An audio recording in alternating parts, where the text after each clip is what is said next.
This is the Sudbury Chaingang, which is a midweek training ride for local riders. It's just informal, it's not organised by any of the clubs, it's just a group of riders who agree on a set of rules and go out and ride together. And it's a faster group ride, basically, that just gives the opportunity for that extra bit of training. We're just leaving Sudbury here and then crossing what used to be RAF Sudbury, disused airfield on the right. And the real reason that I put this clip in was for this fantastic comfortable sky here. I just think Leon's framed beautifully by those streaks of cirrus cloud. Anyway, a bit further on here, I'm going through Great Wolding Field, which is one of the villages that we passed through, and that's Leon just going through as I'm coming off the front, and then Greg, and then Lee, and finally Justin, and they've really been the regulars on this year's rides. Do get others, and others are always very welcome. It's nice to have a group of about that sort of size, because you get enough riders then for there to be decent shelter, but at the same time you're not interfering with traffic too much. This is now leaving Little Wolding Field, and a bit further on, still on the B1115. The route's twisty in places, but mostly good roads, a few little lumps on it, and a couple of what for Suffolk passes hills, so it's quite a varied route, but it is quite a hard route to keep a group together, because one of the hills in particular is quite tough, and it's steep even though it lacks length. This is a bit of road that's a bit of a roller coaster. Anybody who rides regularly in the Sudbury area will know it.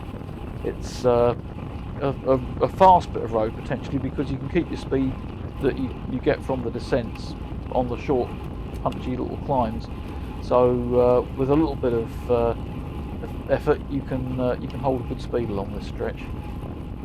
It's an unusual piece of road. That's Middleton Crossroads that we're just passing through there.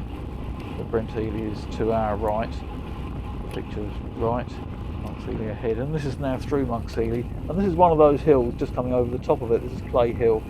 Clay Hill's a bit of a lung opener, so it can be difficult to keep the route intact at this point sometimes, but everybody still with us on this particular evening, and you can see the sort of elevation to the left there.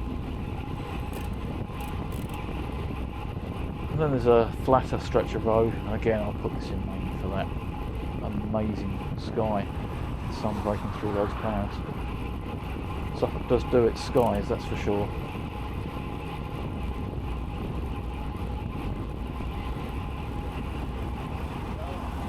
And then a little bit further on, and we're past Hollow Trees Farm, which is here on the left of the picture. And Hollow Trees host and sponsor, in fact, the CC Sudbury Hill Climb, which takes place in September every year, which is a brilliant little event on closed roads. We have the road closed for the hour of the event, and Hollow Trees is a great venue. It's a great venue anyway. Just as a cafe, it's superb, and as a farm shop. So if ever you're passing, it's very well worth a visit. I thoroughly recommend it.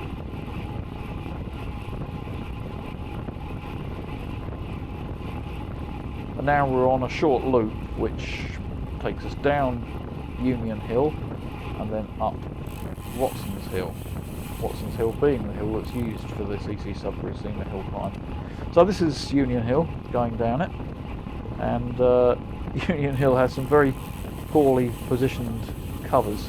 You see Greg swerving around one there, and it's also got a particularly nasty left turn at the bottom. It's a very tight turn onto Watson's Hill, and at the moment it's really badly covered in gravel and grit, and so there's only really one good line you can take through it. You have to be very, very careful, and you have to lose a lot of speed going into it, that's for sure. But then you're on Watson's Hill. This is Watson's, and that house on the right of our picture, that's pretty much the start of the hill climb. So at this point you're actually now on the hill climb course.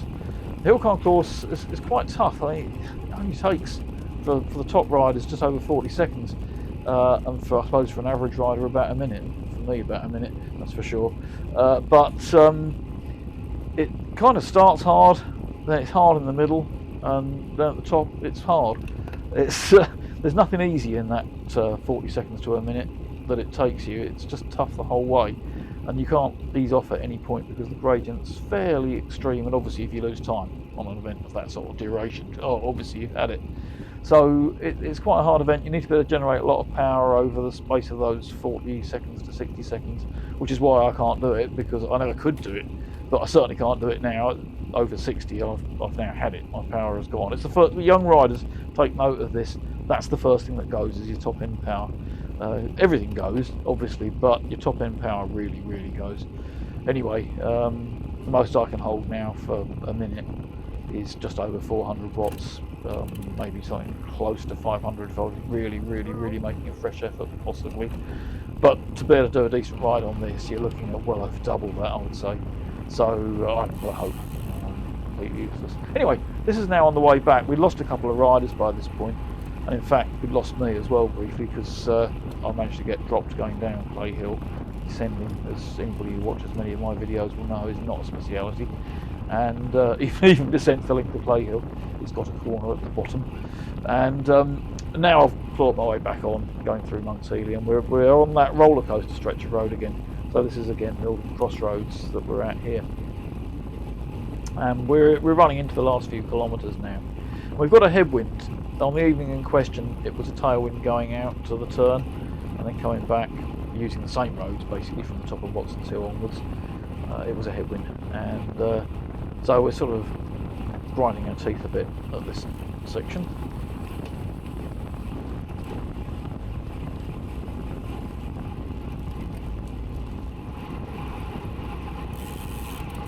And through a little rolling field again. It's gently downhill. This is one of those nice bits of road that doesn't look as though it's downhill, but is. And so you can go artificially fast on it. You feel as though you're going really fast, when actually the effort you're making isn't that stupendous. We tend to vary the length of turns, and we tend to quite often pull quite long turns on these rides, unlike a lot of chain gangs.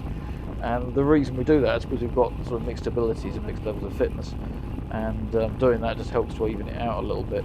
But by the end here, we're starting to do shorter turns, trying to increase the pace a bit and make it a bit more like a real race situation, really.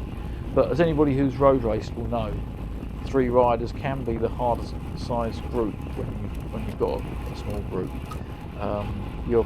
There's a danger that as you come off the front, you're already trying to get onto the wheel of somebody who's trying to go through and do their turn. It's harder than when you're riding 2 up, when you just do a turn, come off, rest, go and do another turn. You don't get the same rest. It's a strange syndrome, but it's one that I've noticed a lot over the years. Anyway, this is now going towards the end of Great Rolling Field, so we're coming up to the roundabout here, and then we've got the old airfield off to our right again. So we're nearly back to the start. And things now start to get more pressured, because although we can't always do it, we just try and have a little sprint at the end.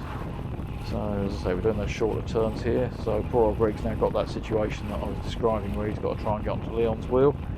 Leon's already going through, and that little look behind that he gave was probably indicative of whether he felt he'd be able to do that.